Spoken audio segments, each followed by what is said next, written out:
John Astrid, gracias. Eh, entonces acá tenemos, ¿no es cierto?, la ecuación de Clapeyron para indicar el calor de vaporización. Y aquí tenemos algunos datos para el agua. Y nos preguntamos entonces el calor latente de vaporización a 12 psi.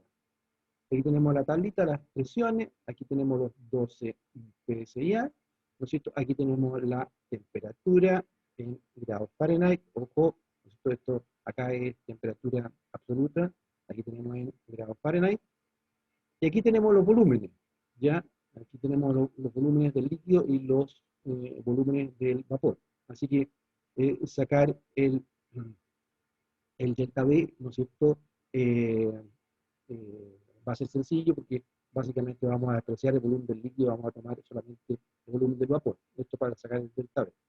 Y para sacar la pendiente, nosotros tenemos los datos de varias temperaturas, varias presiones y varias temperaturas. Así que podemos hacer, ¿no es cierto?, una relación entre ambos para ver cómo cambian. Nosotros podemos hacer por ejemplo, entre 10 y 14 hacemos un delta P, y entre 293 y 209 tenemos el delta T, y podemos hacer entonces una estimación de la pendiente de la curva.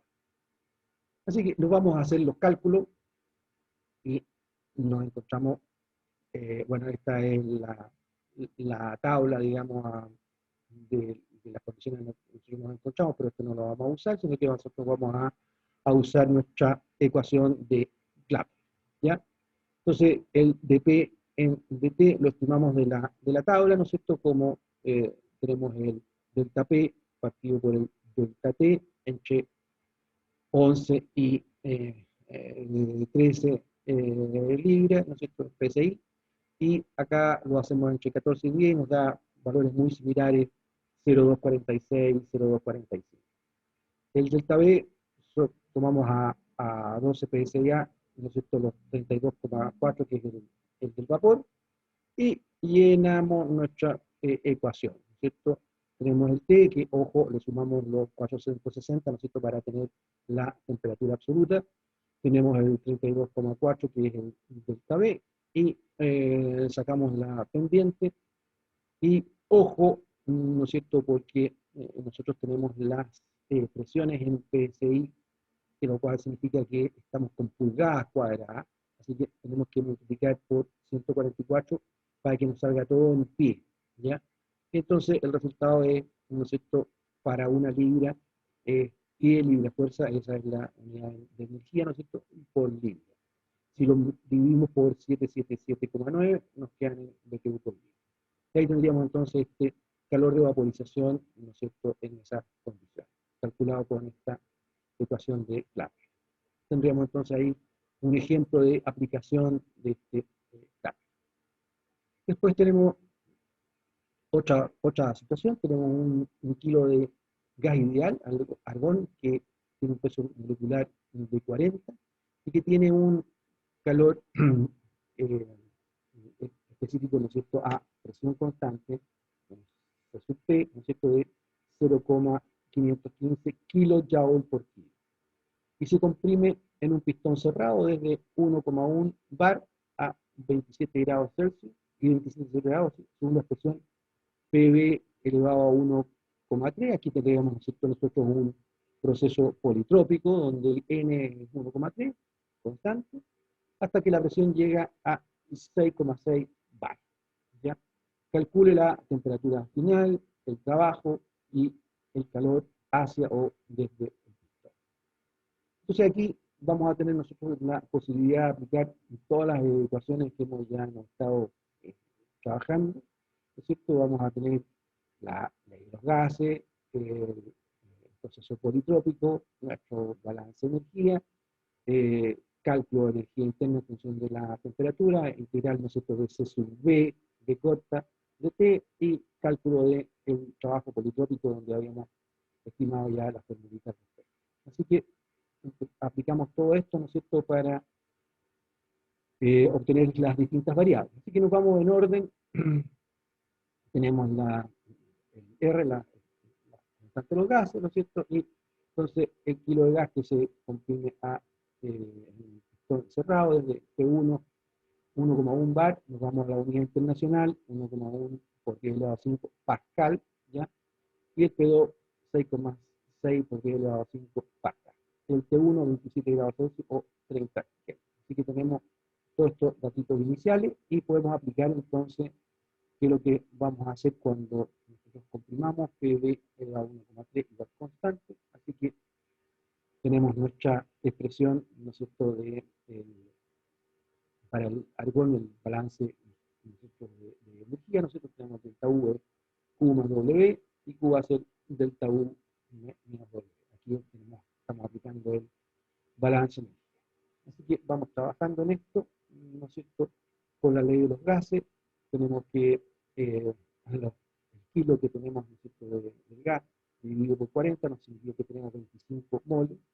Esto lo aplicamos en la ley de los gases, 25 a temperatura 300, que estamos usando el R de 8,3, y nos da 1,1 por 10 elevado a 5 por B1, que sería la incógnita que nosotros tenemos al principio, y resolvemos entonces, nos da 0,566 metros cúbicos. Y ahora aplicamos el proceso politrópico, ¿cierto? PB1 elevado a 1,3 igual a P2, B2 elevado a 1,3, y sacamos entonces el volumen 2 porque teníamos las dos presiones. Así que nos da volumen 2 más pequeño, no sé, 0,142 metros cúbicos. Y de ahí nos vamos a calcular la temperatura con la ley de los gases, de 453,6. Y ahora entonces tendríamos nosotros las dos temperaturas. Así que si tenemos las dos temperaturas podemos calcular la diferencia de energía interna con N C sub B de K. Pero ojo, C sub B no lo tenemos, lo que tenemos nosotros es C sub P, ¿ya? Así que el C sub P le restamos el R, ¿no es cierto? Y nos da el valor. Como el R lo tenemos 8,314 Joule por mol por Kelvin, Joule por mol, ojo, Joule por gram mol, esto, ¿no es cierto?, por Kelvin. Entonces, aquí lo tenemos nosotros, el 515 es en Joule por kilo Kelvin, así que lo sacamos para ver la cantidad de moles, ¿no es cierto? Multiplicamos nosotros por 40, pero ojo, esto está en Joule. Si nosotros queremos llevar toda esta cosa, ¿no es cierto?, claro, está en Joule, así que si lo queremos llevar, ¿no es cierto?, a Joule por gram mol, ¿no es cierto?, también tenemos que dividir por 1000, o por 10 elevado a menos 3, y nos queda entonces C sub B 12,286 Joule por mol. Así que metemos C sub B en esta ecuación y nos queda que delta U son 47.178 Joule. Ahora calculamos el trabajo, teníamos la expresión, ¿no es cierto?, para el trabajo del proceso politrópico. Reemplazamos los valores de, ¿no es cierto?, aquí tenemos los pascales y tenemos los volúmenes correspondientes, ¿no es cierto?, en metros cúbicos, y nos sale entonces y aquí 1 menos el 1,3 del PV elevado a 1,3, nos queda que el trabajo es 104.000 ya. Y el Q, entonces delta U menos el W, nos queda que Q es menos 57.600 ya. Eso sería entonces nuestro W. No sé, ¿tienen alguna duda de la aplicación de la fórmula? ¿Está todo claro? Bien, sigue todo claro.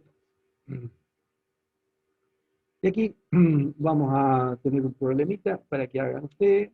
Ya tenemos una turbina eh, con, vapor, ¿no es cierto? Y la turbina está echando material, está saliendo, y tenemos el trabajo que está saliendo.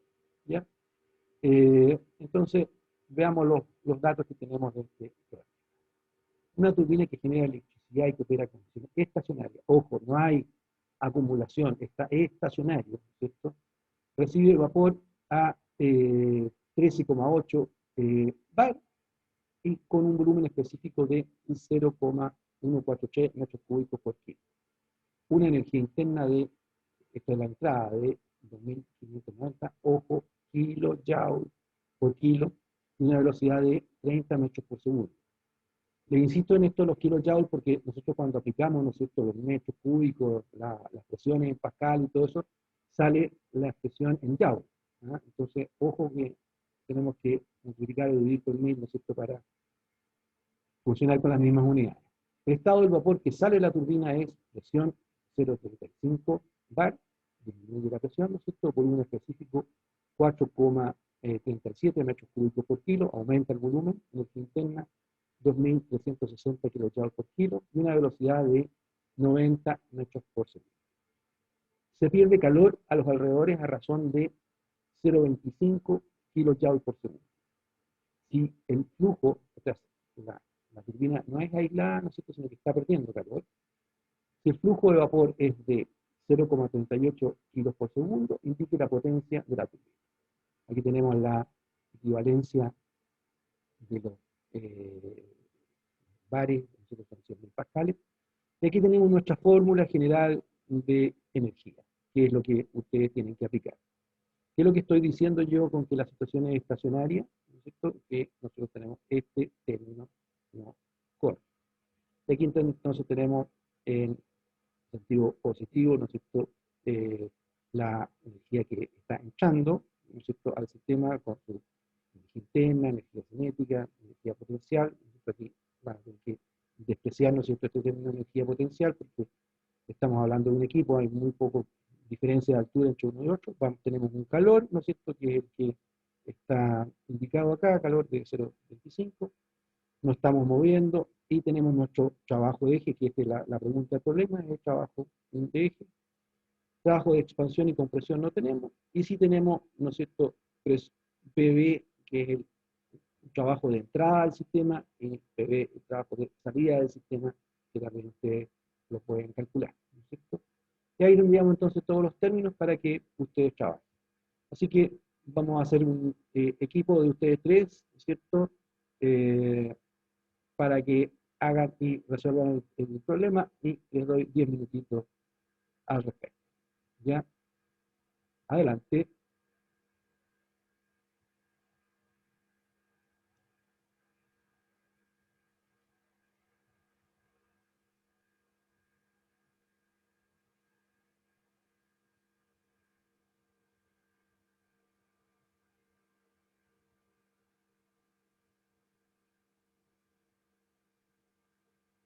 Nos está faltando la Astrid que se incorpore.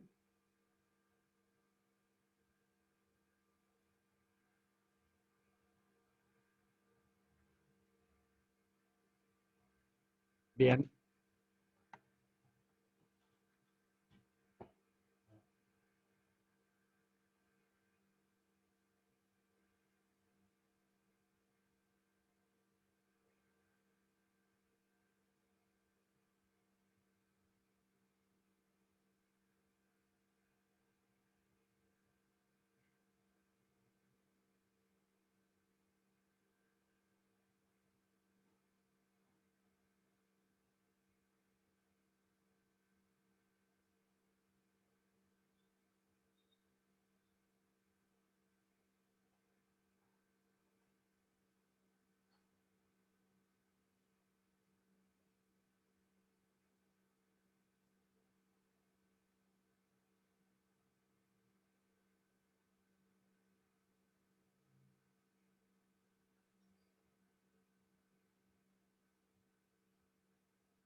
Bien, entonces conversemos qué resultados llegaron.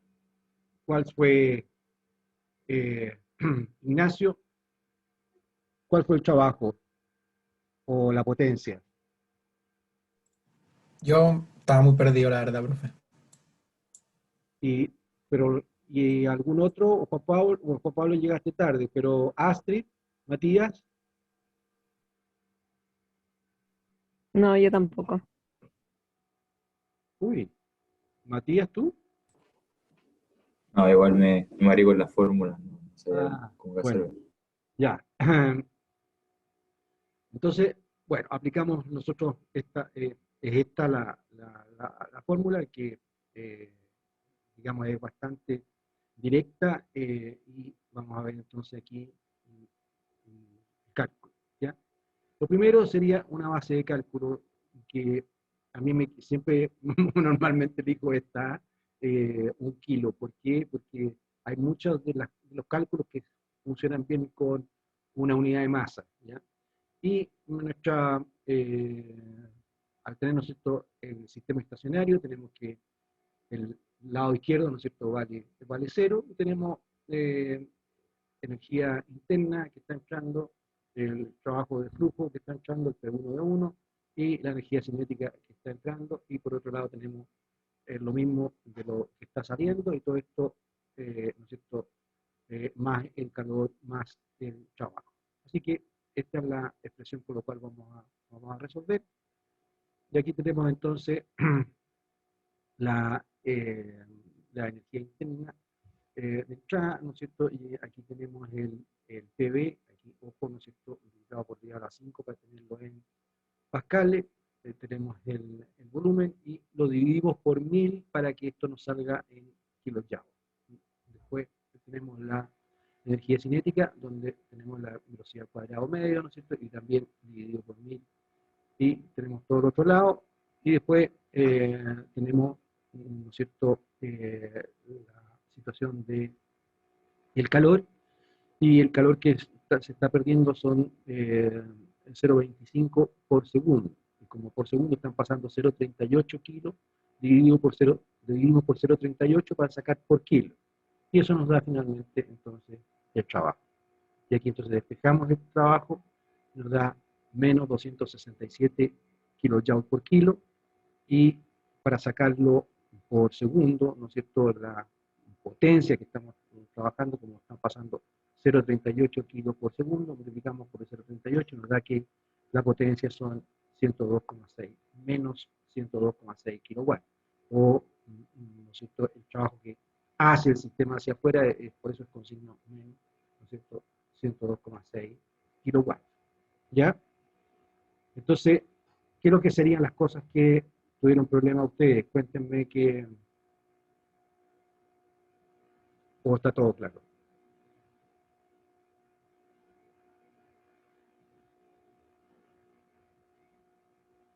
Mm, ¿Quedó claro a ti? Bien.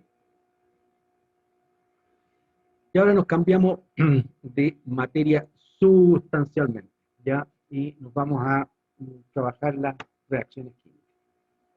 Vamos a trabajar este tema, digamos, en que básicamente lo más importante que nosotros tenemos en reacciones químicas es la combustión, ya sea de la calefacción, de la caldera, de los motores de los autos, etcétera, ¿no es cierto? El hecho de transformar, ¿no es cierto?, la energía que tenemos nosotros en los gases, en los combustibles, ¿no es cierto?, transformarlo en movimiento. Y esto significa que tenemos que entender bien qué es lo que pasa con las reacciones, ¿ya? Y en las reacciones, como ustedes se acuerdan, ¿no es cierto?, de química, lo que funciona son las moles, ¿ya? De manera que una mol, ¿no es cierto?, de CH4 se combina con 2 moles de oxígeno, ¿no es cierto?, y producen CO2 y una mol de CO2 y 2 moles de agua. O sea, este es el concepto, ¿no es cierto?, de las moles con las cuales nosotros trabajamos. Y por otro lado tenemos el concepto de estequiometría, ¿no es cierto?, para que estén los compuestos, ¿no es cierto?, completos, tiene que haber una cierta cantidad, ¿no es cierto?, de cada uno para que funcione esto. Entonces tenemos que tener 2 moles de oxígeno, ¿no es cierto? La estequiometría nos está diciendo que tenemos 1 mol de metano más 2 moles de oxígeno, nos dan 1 y 2.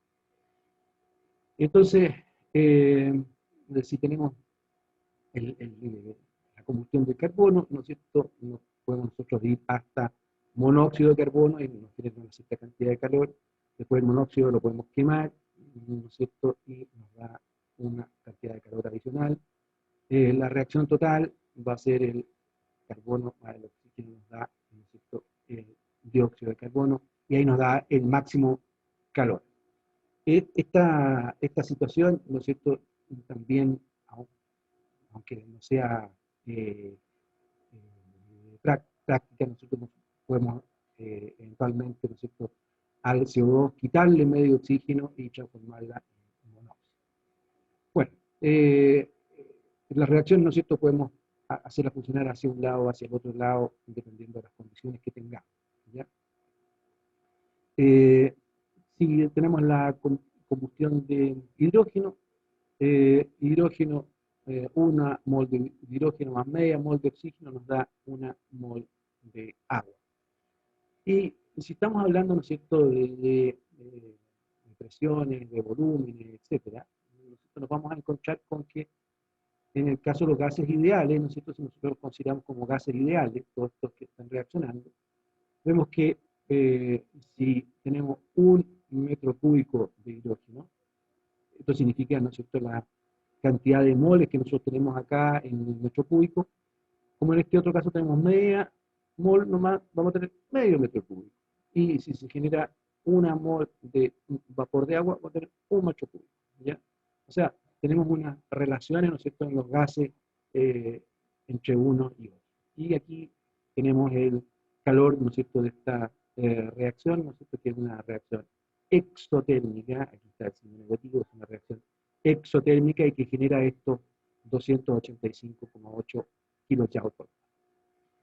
Ahí tenemos entonces tenemos nuestra entalpía, ¿no es cierto?, de reacción. Básicamente nosotros la trabajamos en base a entalpía porque estamos funcionando, ¿no es cierto?, en condiciones, pueden ir cambiando las presiones, pero básicamente nosotros hablamos de calor de reacción como entalpía de reacción, ¿ya?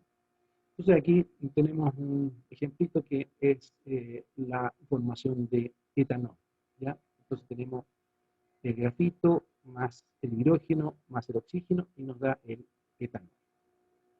Esto, ¿cómo hacemos el cálculo de esto? ¿Cómo hacemos este cálculo de la reacción? Así que vamos a ver un poquito temas generales para llegar al cálculo del calor de reacción, ¿ya? Nosotros tenemos que hay en las reacciones, ¿no es cierto?, de combustión, siempre vamos a tener un tema de conservación de la materia, ¿no? No estamos hablando, en este caso, ¿no es cierto?, de reacciones nucleares, sino que estamos hablando de nuestras normales reacciones químicas, ¿ya?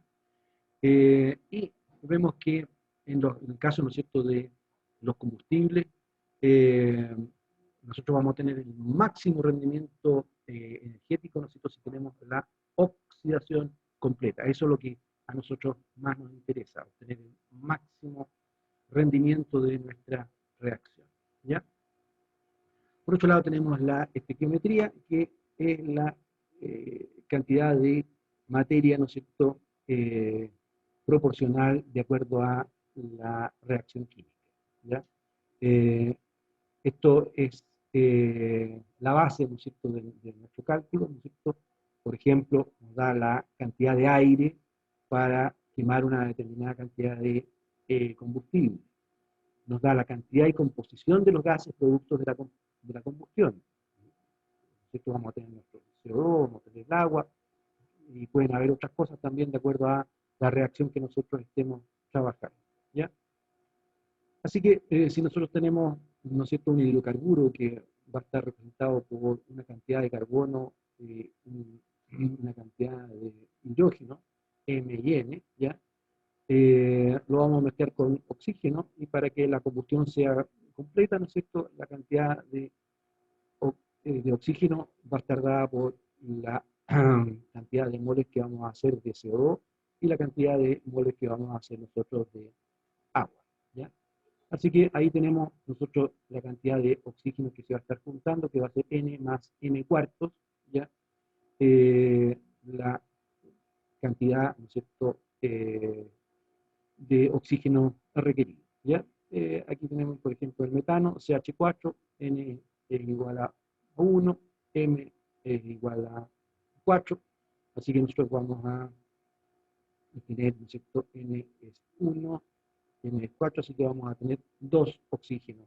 ¿Por qué? Pues se nos van a formar, ¿no es cierto?, 2 aguas y un CO2, ¿ya? El metano, N igual 2, M igual 6. ¿Ya? Aquí tenemos entonces una ecuación general para la combustión. Aquí, si hacemos un ejemplo, ya tenemos, por ejemplo, el butano, ¿ya? C4H10, y entonces sale la cantidad de oxígeno, ¿ya?, que vamos a estar necesitando, y nos queda finalmente que un butano más 6,5 oxígeno nos da 4 CO2 más 5 agua, ¿ya? Pero esto es una práctica no usada en química, normalmente se trabaja, ¿no es cierto?, en números enteros, así que son 2 butano más 13 oxígeno dan 8 CO2 y 10 agua. Esta es la expresión. Que obviamente esta expresión es igual a esta de acá y guarda la relación, ¿no es cierto?, de las cantidades que se están necesitando de cada uno de los reactivos, ¿ya?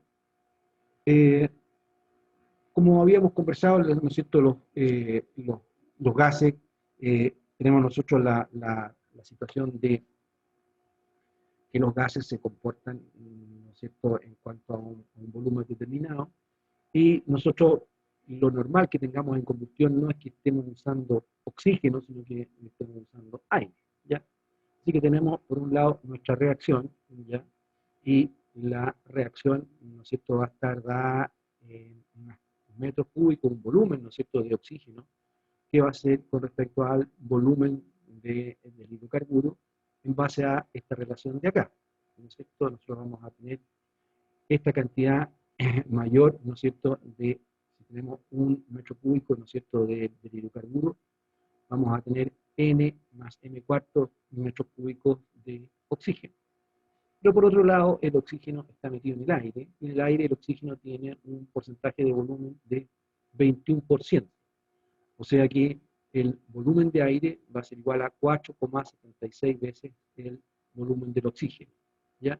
Entonces la cantidad de aire en cuanto a metros cúbicos va a ser 4,76 por N más M cuartos por cada metro cúbico que nosotros tengamos de nuestro hidrocarburo que estamos trabajando. Y ahí tendríamos nuestra relación de combustión en términos de volumen, ¿ya?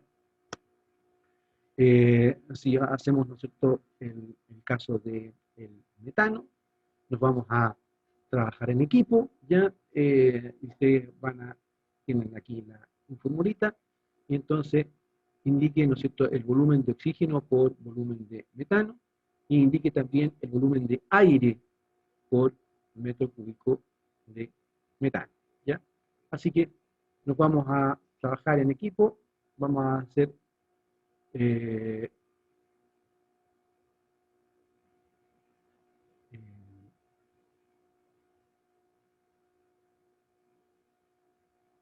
vamos a hacer un grupo nomás.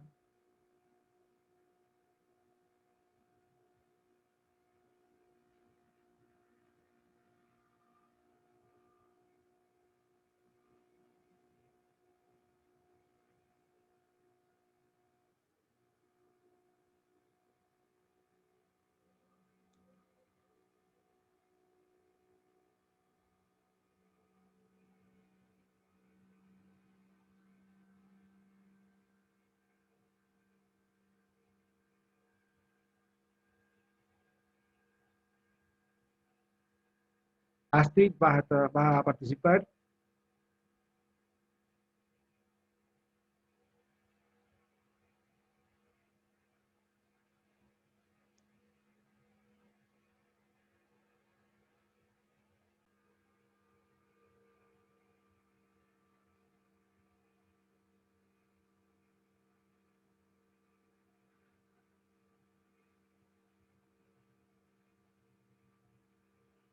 Ya, Matías, ¿cuánto te dio de volumen de aire? O sea, no llegó a un valor, pero está como el procedimiento de reemplazar el M y el N y hacer una relación, estilo, ¿no? Ah, pero no llegaste al número. No alcancé a llegar a un valor. Ah, ¿y Juan Pablo llegó a un número? No, profe, también lo mismo, Astrid, pero no.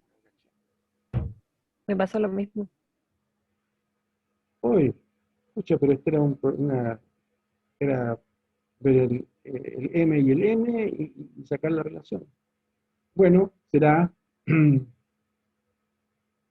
entonces, un metro cúbico, ¿no es cierto?, de metano requiere N más M partido por 4 metros cúbicos de oxígeno, ¿ya? Y por otro lado, ¿no es cierto?, significa esto que el N más M, ¿no es cierto?, van a ser 2 metros cúbicos de oxígeno, eh, porque, ¿no es cierto?, el M es 4, el N es 1, así que 2 metros cúbicos, y por otro lado, entonces los 2 metros cúbicos dividido por 0,21 nos da 9,524 metros cúbicos de aire. Y ahí tendríamos entonces esta relación. ¿Ya? Bueno, esta relación, ¿no es cierto?, es simplemente muy química, ¿ya? Para tener nuestra realidad, en general nosotros vamos a estar operando con un exceso de aire, ¿ya? Y vamos, para obtener entonces la combustión completa, ¿no es cierto?, en general se requiere utilizar una cantidad de aire adicional a la que se va a producir por la reacción química. Entonces, en los productos de la combustión, ¿no es cierto?, van a estar presentes este aire que nos utilizamos. Y los equipos en general, ¿no es cierto?, de combustión se diseñan para trabajar con un exceso de aire a fin de garantizar una combustión completa, ¿ya? Y la eficiencia de este equipo va a estar obviamente relacionada con la cantidad de exceso de aire que se necesita. Mientras menos aire adicional se necesita, ¿no es cierto?, mayor es la eficiencia y menor el exceso de aire. También pueden haber otras condiciones en que nos preocupa, ¿no es cierto?, que la temperatura de los gases no sea excesivamente alta y entonces también le metemos más aire para que reaccione. Y por otro lado pueden haber variaciones en la carga térmica del equipo. De repente, ¿no es cierto?, podemos estar metiendo más combustible, menos combustible y si el control, digamos, del aire es distinto, vamos a tener estas también variaciones. Así que, en general, vamos a tener esta situación, ¿no es cierto?, de exceso de aire en las combustiones reales, ¿ya?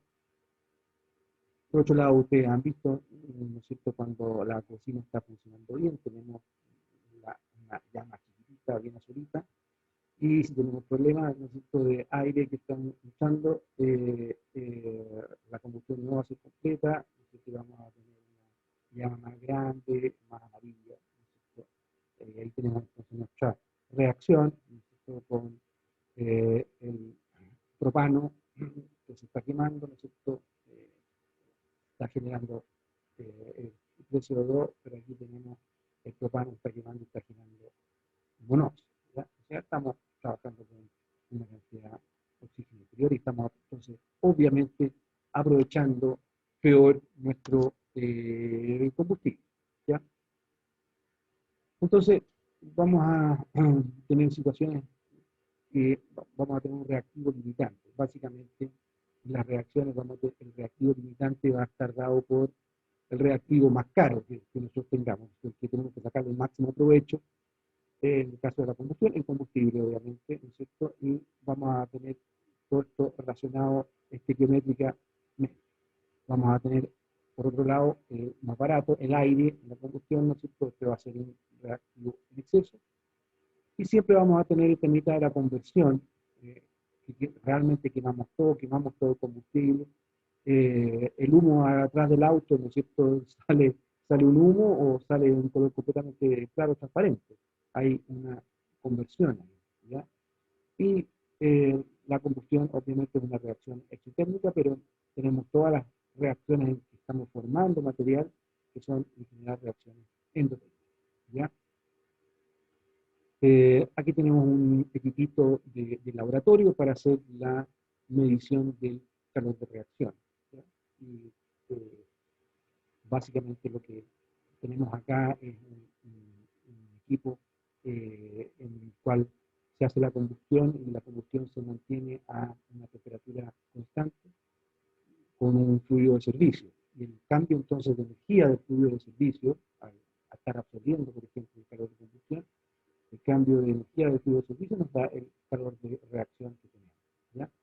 Aquí tenemos entonces el fluido de servicio entre 3 y 4, y acá tenemos los reactivos que van de 1 a 2, ¿no es cierto? Y entonces tenemos una masa que está entrando y que está saliendo, ¿no es cierto? Y se supone que obviamente no es la misma masa que está entrando, es la misma masa que está saliendo. Tenemos una aislación para que no haya pérdida de calor, solamente el calor se traspase desde la reacción al fluido de servicio, ¿no es cierto? Y la idea es que mantengamos nosotros reactantes y productos a la misma temperatura, de manera que el Q que absorbe o entrega, ¿no es cierto?, el medio de transferencia es el mismo Q de la reacción. Y esto vendría siendo entonces nuestro calorímetro, ¿ya? Y este calor entonces va a ser el calor de la reacción, ¿ya? El balance del fluido externo va a ser la entalpía, ¿no es cierto?, en el punto 4 menos la entalpía en el punto 3 por el flujo que está pasando. Ahí tendríamos entonces el delta H, ¿no es cierto?, en el fluido externo. Vemos que las masas, ¿no es cierto?, son las mismas que están entrando y saliendo. Y si trabajamos todo esto con una mínima caída de presión o cambio de presión, nosotros tenemos que el Q va a ser igual a la integral de C sub P. Y ojo, no hay cambio de fase. Y este Q, ¿no es cierto?, va a ser igual al Q que está entregando la reacción. Tenemos nosotros que si T1 igual a T2, ¿no es cierto?, de reactante y producto, vamos a tener esta delta H, ¿no es cierto?, entre el punto 1 y el punto 2 va a ser precisamente el delta H de la reacción, ¿ya? O sea, tenemos los productos, ¿no es cierto?, que menos los reactantes nos da la entalpía de los productos menos la entalpía de los reactantes nos da el delta H de reacción, ¿ya? Y tendríamos entonces esta expresión de acá, y esta expresión de acá, ¿no es cierto?, el delta H de reacción la hacemos igual, con signo negativo, ¿no es cierto?, a el delta H del fluido de externo. Y nos queda entonces nuestra expresión para el delta H de reacción con el C sub P y la relación entre los flujos de uno y de otro. Ahí tendríamos entonces esta situación y hacemos, por ejemplo, las reacciones, ¿no es cierto?, exotérmicas van a ser que el delta H va a ser negativo, las reacciones endotérmicas, el delta H va a ser positivo. Por ejemplo, aquí tenemos el metano más oxígeno, ¿no es cierto?, nos puede dar CO2 más agua, ya, ojo, el agua puede estar líquida o puede estar vapor. Ojo, aquí la reacción es distinta, los valores son diferentes, ¿ya? Lo típico que tenemos nosotros en combustión va a ser, ¿no es cierto?, que obtenemos el agua en forma de vapor, ¿no es cierto? Nosotros no nos... A veces salen gotitas de agua por el tubo de escape, ¿eh? Pero en general nosotros está saliendo todo el agua como vapor, ¿ya? O sea, tenemos delta H de acá. Pero también podemos tener una situación en que el agua sale como líquido y el CO2 sale como gas, y tenemos entonces este delta H de menos 890, o si no, si sale como vapor es menos 802. Dependencia entonces del estado final. Ojo con ese punto, ¿ya? Entonces, vamos a hacer un supuesto para hacer y construir nosotros las tablas, la información que nosotros tenemos para los distintos productos y para los distintos calores. Y vamos a decir, oye, los elementos en estado puro a 25 grados Celsius y una presión de un bar tienen una entalpía de 0. ¿Ya? ¿Y por qué? Porque ahí vamos a ir construyendo todos nuestros otros productos en base a esto, ¿no es cierto?, a los elementos. ¿Ya? Entonces, vamos a usar como base que los elementos, por ejemplo, el oxígeno, el hidrógeno, a 25 grados Celsius tienen entalpía de 0. ¿Ya? Y esto entonces nos va a permitir hacer el cálculo de los calores de formación, ¿no es cierto?, la entalpía estándar de formación, el calor estándar de formación en estas condiciones, ¿no es cierto?, de 25 grados Celsius y un bar. Y ahí vamos a ir obteniendo nosotros nuestras tablitas de datos. ¿Ya? Por otro lado, nosotros tenemos la ley de Hess, en lo cual nos dice que nosotros podemos analizar los calores de reacción, ¿no es cierto?, como una propiedad de estado. Entonces podemos ir hacia adelante, hacia atrás en la oxidación, ¿no es cierto?, y hacer los cálculos correspondientes. Y aquí tenemos, por ejemplo, ¿no es cierto?, el grafito más el oxígeno nos da CO2 entregando 393,5 kilojoules. Si nosotros al CO2 le quitamos un oxígeno, le tenemos que agregar 283 kilojoules, de manera que la diferencia entre estos dos, ¿no es cierto?, va a ser que si quemamos el grafito solamente está monóxido de carbono, van a ser menos 110,5 kilojoules. ¿Ah? O sea, se fijan, por este camino o por este otro camino, llegamos nosotros al mismo punto y los valores son los correspondientes. ¿No es cierto? El 193 más 283 nos da el cierto. ¿Ya? Entonces, bueno, aquí tenemos los mismos números, la misma reacción, ¿no es cierto?, de pasar a 293 y 283 y nos da entonces el resultado final de los centros. Eso es básicamente lo que hicimos en ese gráfico. ¿Ya? Bien, entonces nosotros tenemos acá lo que es el calor de reacción, ¿no es cierto?, en el cual tenemos la reacción exotérmica. Los reactivos pasan a ser productos con el pH negativo, o si no tenemos nosotros la reacción endotérmica, los reactivos pasan a ser productos con una reacción endotérmica. Endotérmica entra calor al sistema. Eso sería entonces este esquemita de calor de reacción. Después vamos a tener nosotros el esquema de balance.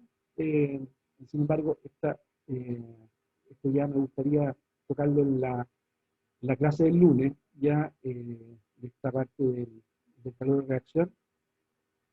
De manera que si tienen ustedes alguna duda en este momento, y para si no dejar la clase en este punto de acá. ¿Ya? No sé si tienen alguna duda, Matías, Juan Pablo, Astrid.